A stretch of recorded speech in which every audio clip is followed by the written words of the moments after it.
Do you love math? Or are you just trying to pass your math class? Come on, let's be honest. If you answered yes to either of these questions, I say you continue watching because Mr. Ng's YouTube channel is the place for you. Hey everybody, it's your favorite math teacher, Mr. Ng here. Let's go over this 8.1 random sampling. And Module 8 is all about inferential statistics. In our introduction, I want you to take this kind of pre-survey. Go ahead and press pause. And what will you learn? So there's a before, and then there's an after. Go ahead and fill this part out here. Put a check mark in one of those three boxes, like you don't know it, you've heard of it, or you know it. And when you're finished, go ahead and press play. Okay, so you went ahead and finished the before. The after one we'll do later at the end. And go ahead and complete that pre-test right there. You can click on it and then come back to this video when you're finished.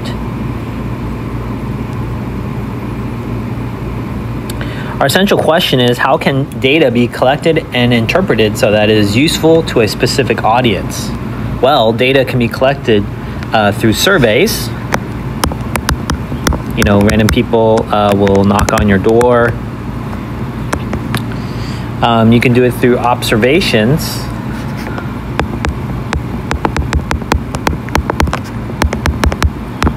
Someone just watching, or you can also do it through experiments.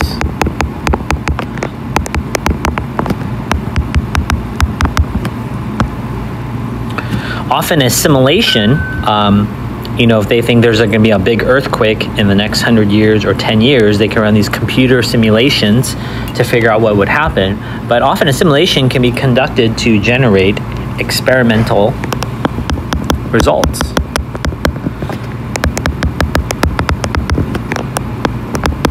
Maybe they are testing the Delta COVID strand or the next Lambda one.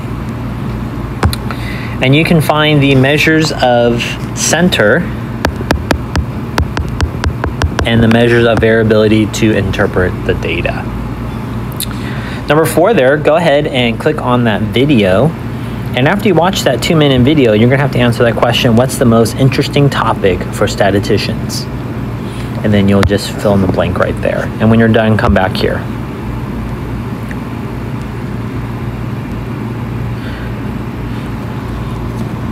All right, so here we are in 8.1 talking about random sampling.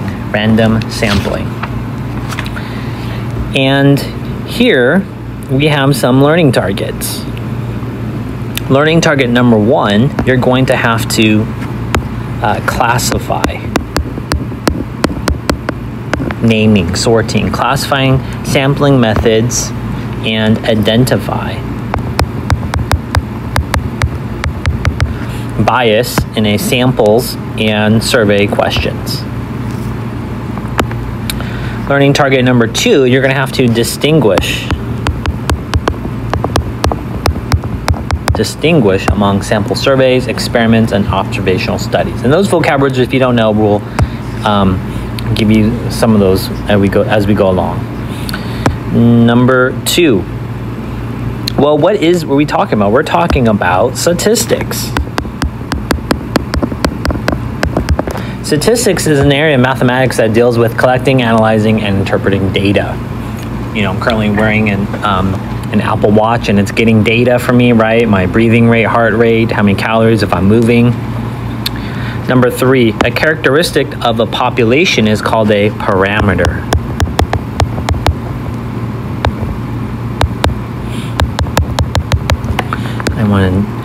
So population is basically everyone, all of them. And here's a way to remember, population starts with a P, and so does parameter.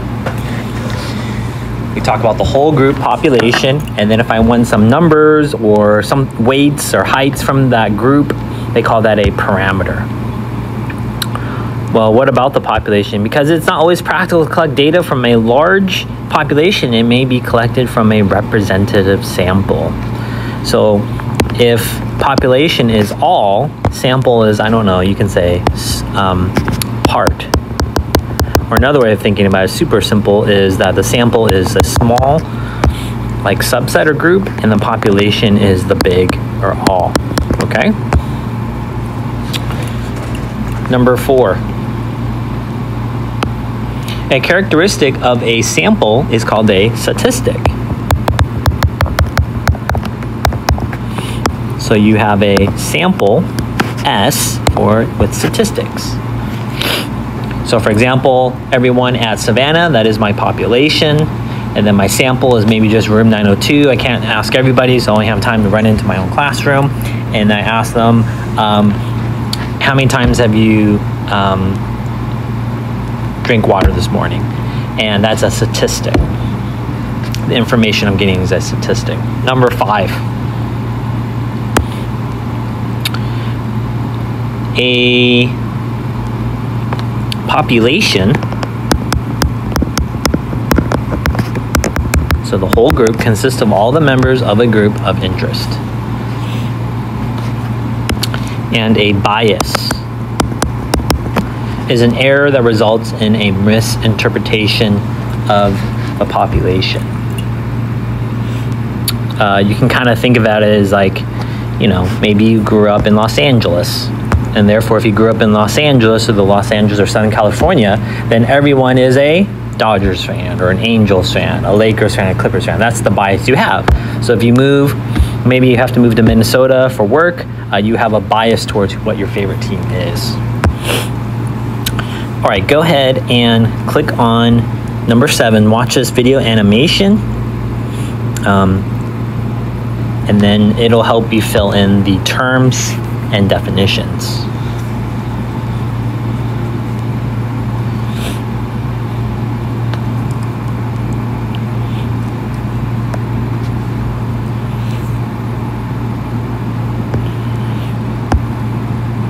All right, let's go on to the next page here. So the 8 here represents the module, kind of like a chapter.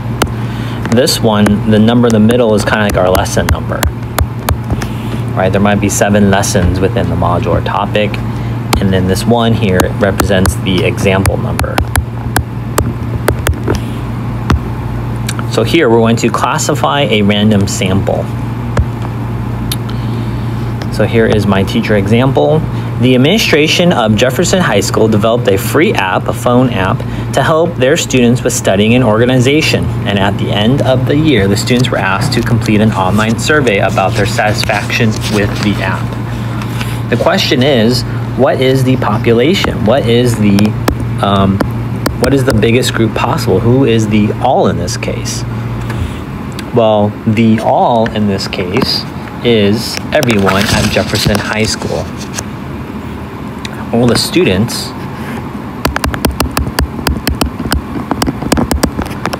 at Jefferson, that's an F, Jefferson High School. Okay, who is the sample? Well, maybe administration can't talk to everyone, so the sample is whoever responds to the online survey.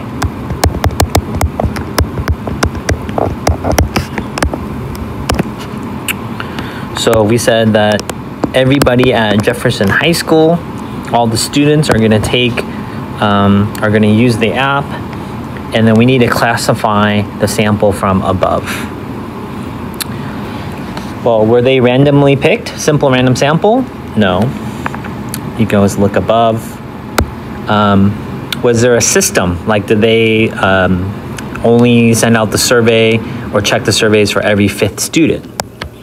No, they did not. Did they just pick the first 6 people who responded to the questionnaire about the app? No, they didn't. Did they put them in groups? Stratified. Did they go like freshmen, sophomores, juniors, and seniors, and then they randomly pick from there? They did not. This one would, what we call is self-selected. Self-selected, or you can say volunteered, right? You volunteered to take that survey in the email. All right, let's go over this homework set.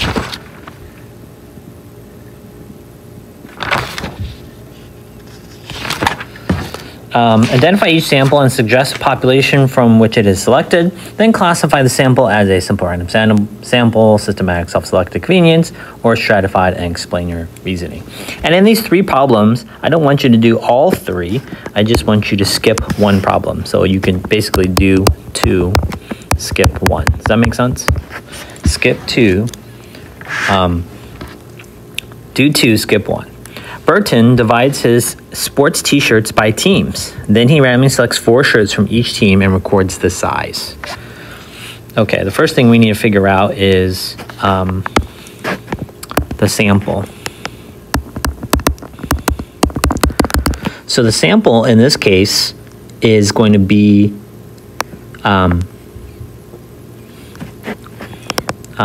B selects shirts. Right? So it's 4 shirts from each of his teams. Okay, what's the population? What's the biggest thing possible? Well, it's basically all of his sports shirts. All of B, or Burton's team sports shirts. And then we need to classify it. So he did it by teams. So this would be a stratified groups or teams. Why is this the case? Because he divides it by team. Stratified because, that's my explain word, because he divides them by teams.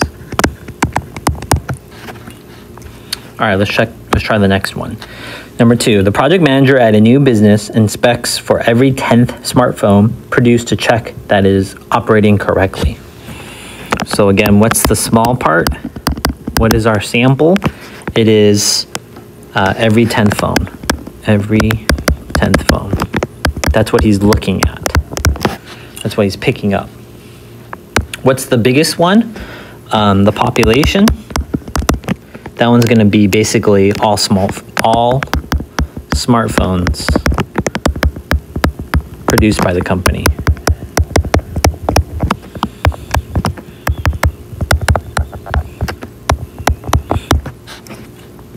Okay, how would we classify this one? Well, he has some kind of system. The project manager is only selecting every 10. So we can say systematic, because there is a pattern or interval in place, a system. Okay, number 3. A grocery store manager asks his customers to submit suggestions for items on the salad bar during the week. So our sample is just the customers who's the small group customers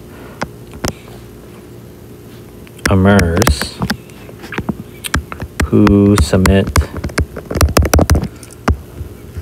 suggestions. It's not every customer, but those who actually submit it. Who is the population? Who is the manager? Who can they pick from? Basically all customers.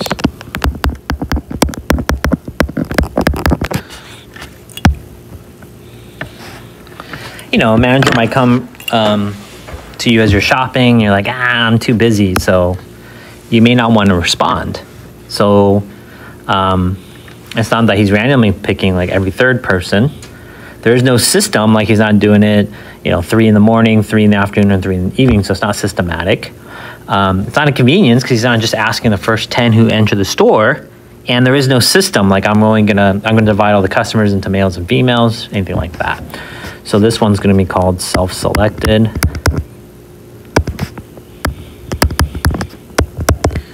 Because customers volunteer. It's those annoying people, knock on your door in the store. They're going to ask, hey, do you want to take a survey? That's the type of person. All right, let's move on to 8.12. You can go ahead and watch the English or Spanish version of the intro video, and then go ahead and fill this out. And when you're done, you can come back and I'll go over these questions down here.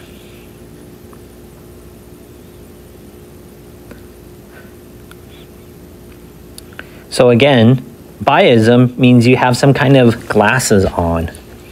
You're already kind of looking for things, and you're kind of imposing that on the group. Maybe for me, I grew up in SoCal, and you know, my parents loved the Chicago Bulls, so everything, my lens of sports is always colored through Chicago, right? So I think Michael Jordan is the best basketball player. I think the Cubs and the White Sox are my favorite baseball teams, things like that. Well, down here it tells us to explain your reasoning, and we can skip 3 of these problems, but let's go along here. Number 4, a random sample of 8 people is asked to select their favorite food for a survey about Americans' food preferences. Are there any biasm here? There is, so let's write that. Biased because it's a small sample size. Basically, what is a good amount of a sample size? You basically want something that is greater than 10%. And here we don't know how many people. Number 5, every 10th student at band camp is asked to name his or her favorite band for a survey about the campers. This one seems unbiased. What's our reasoning? Seems like the students chosen randomly.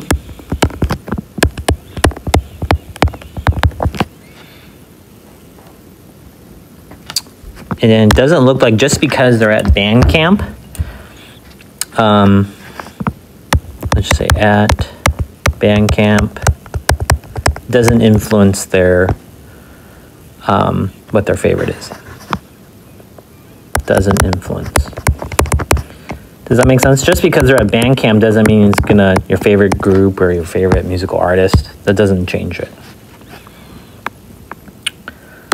Okay, number 6.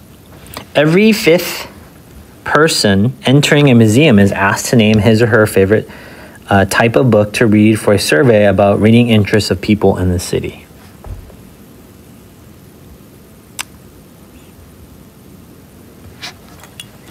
Do I think this is biased?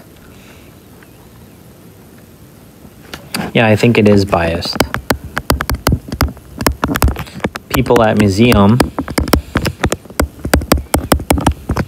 are a certain, attract a certain crowd.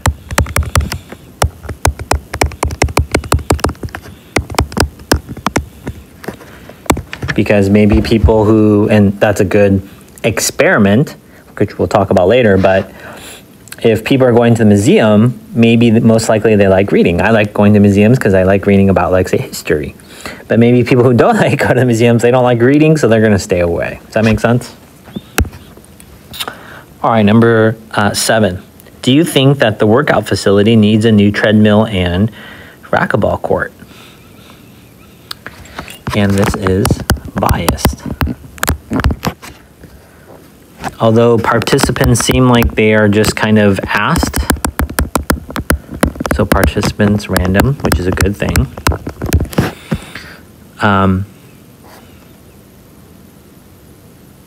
Sorry, that was...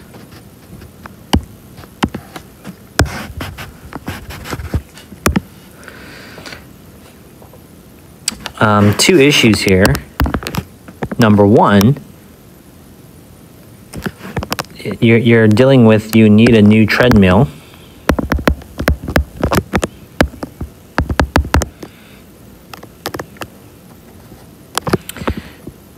And then number 2, you're focused on the racquetball.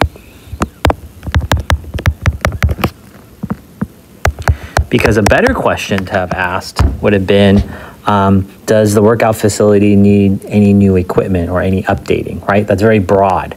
But for you to say the treadmill and the racquetball court, Maybe because you're really trying to push, like, hey, I really want a new treadmill because I like running on the treadmill. Or playing on the racquetball court. Number 8, which is your favorite type of music, pop or country? Again, this is biased because you're only given 2 options. Because you're only given 2 options. Does that make sense? A better question would have been asked, an unbiased question would have been said, what is your favorite type of music? That's it. Number 9, are you a member of any after-school clubs? This one is unbiased because the question doesn't influence participants.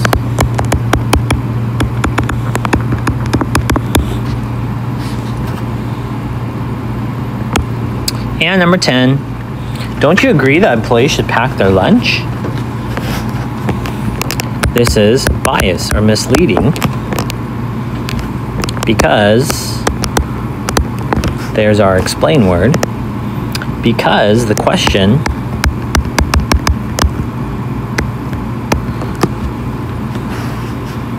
encourages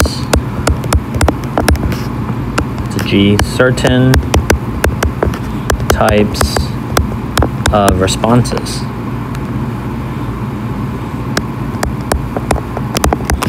It makes you want to agree with that person, right? You don't want to disagree with the person asking a question. It makes people want to agree. Okay, that was question number 10 under 8.12 and 8.13.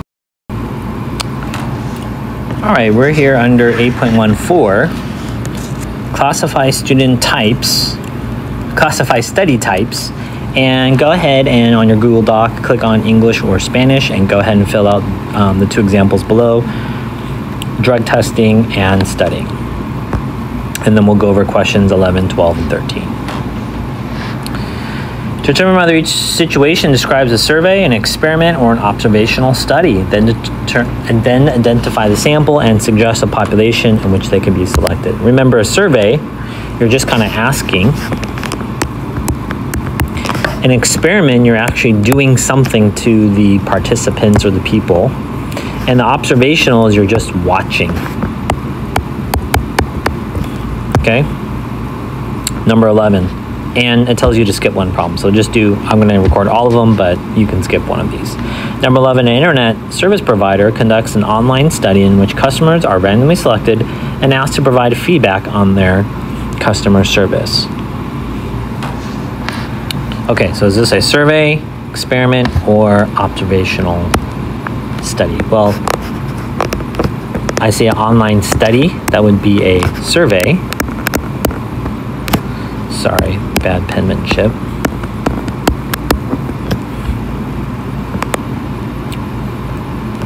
And I think the sample is those who respond. So I have the determine, I have the sample, and then a population. My population is basically all customers, say from AT&T, because if I'm not going to fill out the survey if I'm not a customer of AT&T. Number 12, a research group randomly selects 100 business owners, half of whom started their own business, and compares their success.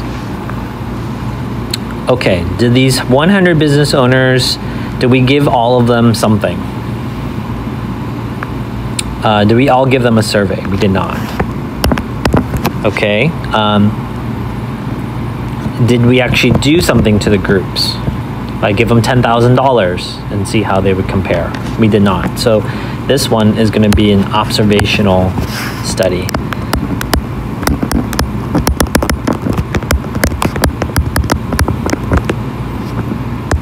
What is our sample? Our sample is the 100 business owners. 100 B for business owners. Who is the population? Well, that would be all business owners. From that group, I'm selecting some of the business owners. Number 13, a research group randomly chooses 50 people to participate in a study to determine whether exercising regularly reduces the risk of diabetes in adults. Okay, so they're going to put them in groups of exercising, right? They might say something like this. We're going to do this later, but from the 100, not 100, they're going to say 50, 25 of you are going to work out, and then 25 of you are not going to know working out. Does that make sense?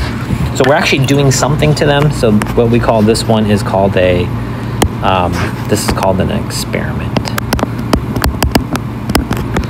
You're making them do something. What's our sample? Well, our sample is just the 50 adults participating. 50 adults participating.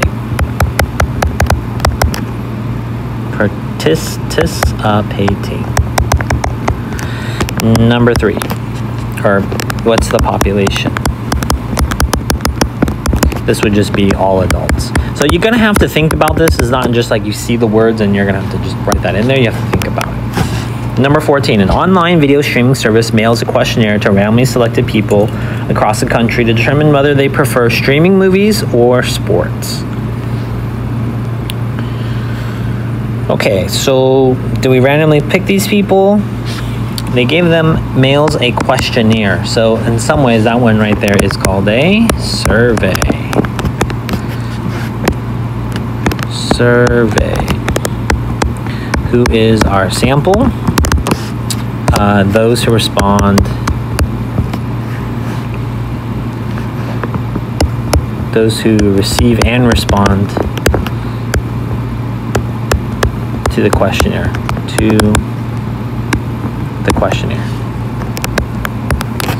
And who is the population? The population is all online, right there, video streaming service viewers, video streamer viewers or customers.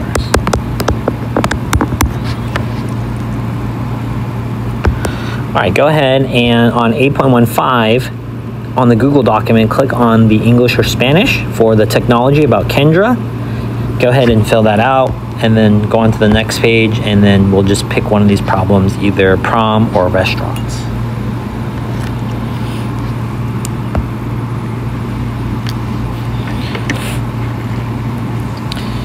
Number 15, prom. A prom committee wants to conduct a survey to determine how many juniors and seniors are planning to attend prom. State the objective of the survey, suggest a population, and write 2 unbiased survey questions.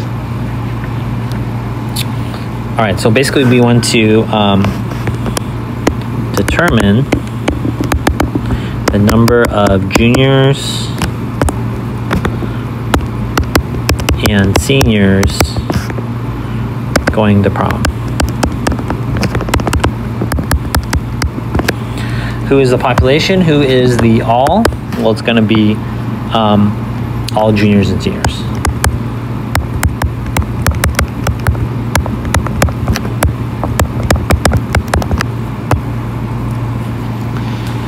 What are some possible survey questions? Unbiased.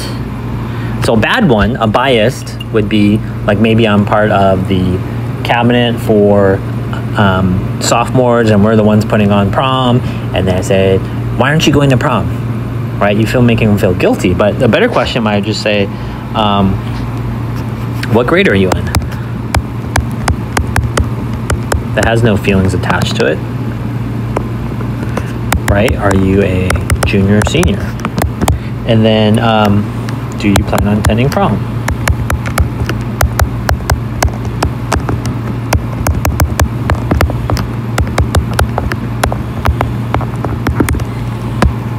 All right, let's try number 16. A restaurant manager wants to conduct a survey to determine what new food items to include on the restaurant's menu. Same thing, set the objective, population, and write 2 unbiased survey questions. So we're in a restaurant, you're the restaurant manager. What's our goal? Is to determine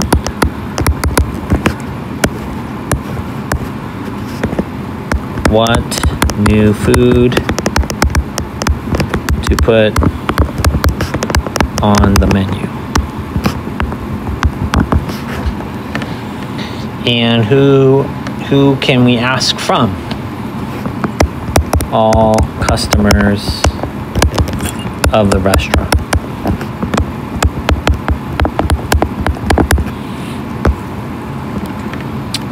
And what are some unbiased questions that we could ask? What food item would you like to see added to the menu? What food item would you want to add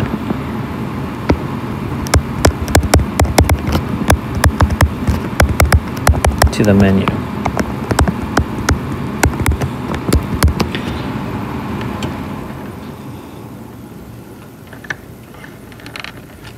Or maybe another way of asking that same thing is, what item, not on the current menu,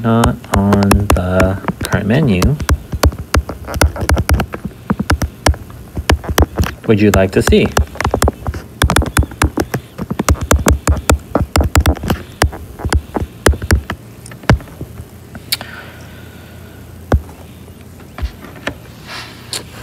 All right, 8.16, draw conclusions from a study. Here is the introductory video. Technology. Researchers are testing different types of virtual reality goggles. The researchers observed the number of people who chose each type of goggle and the number of positive interactions.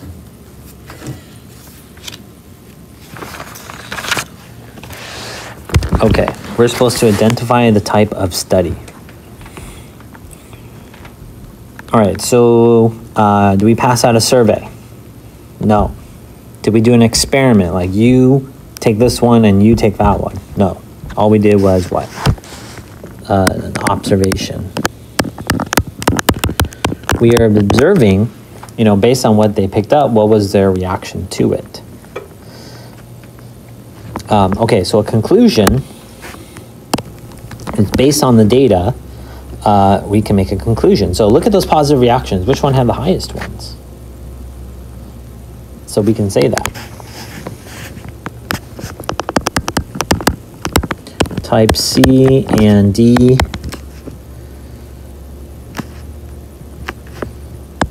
seem to have the highest positive reactions.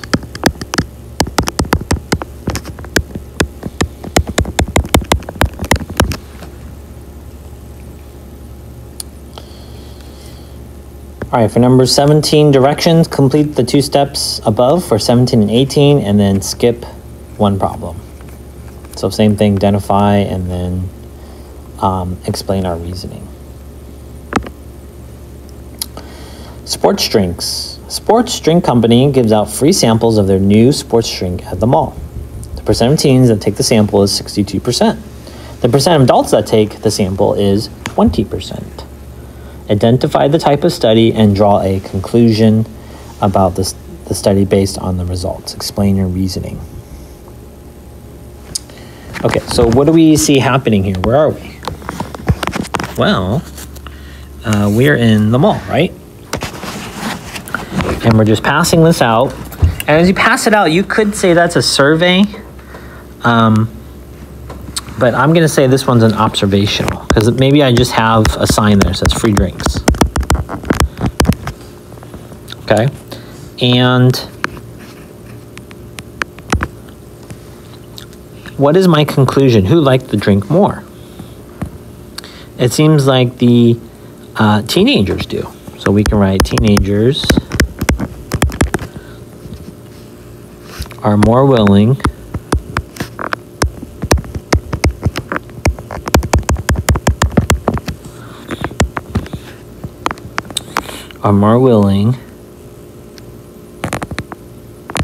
than adults, now we're comparing them, to try the new energy drink.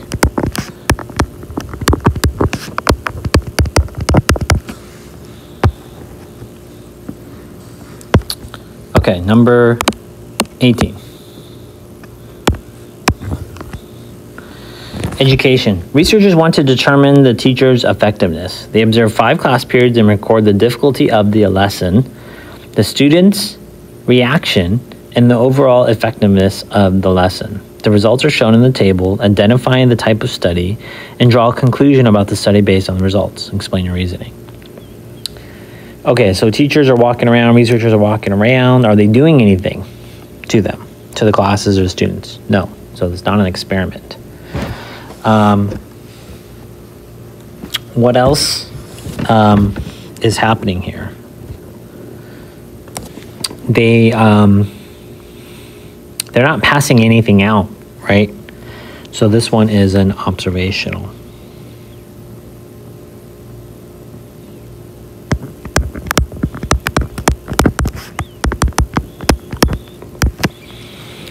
And then we can draw a conclusion. Seems like the teacher who does this engagement engages students who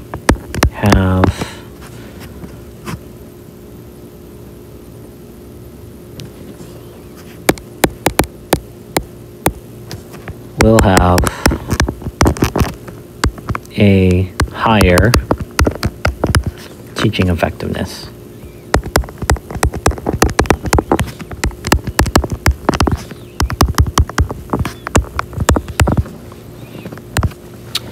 Okay. All right, let's go on to 8.17, identifying the bias in the studies.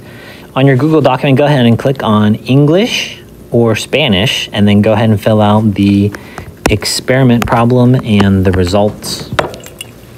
And then you should be doing some kind of correct. All right, let's go over number 19. It says, identify the control and the experimental groups in the experiment, identify and correct any flaws in the design of the experiment. And below, you have 2 problems, 19 or 20. Go ahead and skip one of these. Number 19 says, morale. A student principal hopes to increase the morale of students, or like how they feel about school. Principal selects some students at random. Principal gives each of the selected students a gift card to a local restaurant.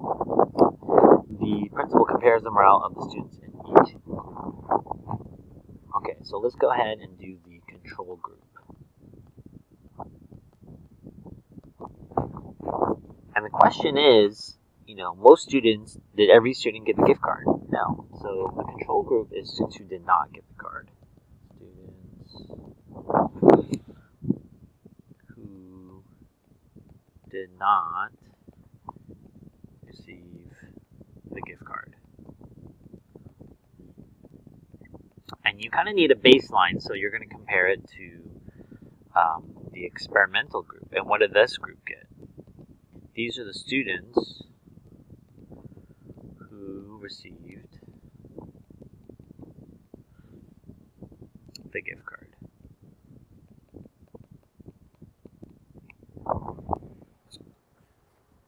Okay, so is there any flaws? Maybe it's possible that some students fall into one. You don't have to have all of these, but maybe, the students didn't want to receive it. The students didn't want the gift card. I'd probably want it if I was a student.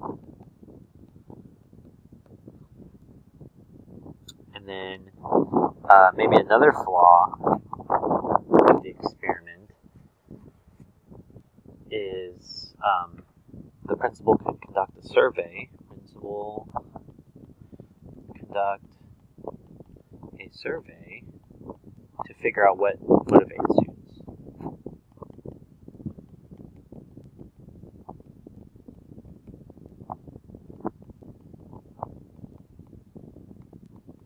Right? Maybe it is a gift card. Maybe it's a longer lunch. Maybe it's like free prizes, like a free T-shirt, school T-shirt. That would motivate them. All right, let's go ahead and try number 20. And number 20 is sports. The owner of a professional sports team wants to see if new uniforms will improve ticket sales. The team opened the season by playing 3 away games. The 4th game was played at home, and the team wore the new uniforms. The owner compares the number of tickets purchased for the home game with the number of tickets purchased for the first 3 games of the season. Okay, so the control group is something to compare it to. So what can we control it with? Well, what happened at the very beginning? At the very beginning, there were it's the first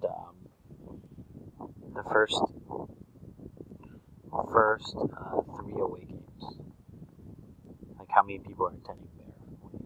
Games attended.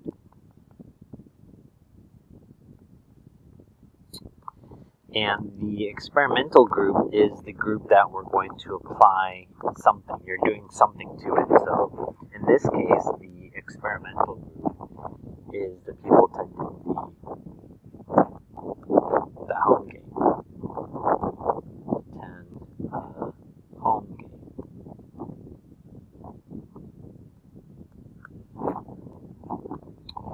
Okay, what are some flaws? You don't have to think of all of these, but I'm just giving you a couple that might make sense. Sometimes the sports team likely has more fans in their home city. So more fans in home games or home city. So, the first away games, of course, a lot of people are going to show up for that team. But when you're home, you usually have more fans. So it's not necessarily the new uniforms. It could just be that they're in home. They're at home. Another one is that maybe a flaw number 2 is that the owner can compare like something, can compare home games with old and new uniforms. So one game you wear the old uniform, the other game you wear the new uniforms, and then just compare the numbers there. Okay? For 8.1a, the mixed exercises here, your teacher could suggest that you do these, and if I don't have these recorded, you guys can send a Google Drive link to my email address there, and then I can add them to this video. I hope this was helpful for you. We'll see you guys later. Bye.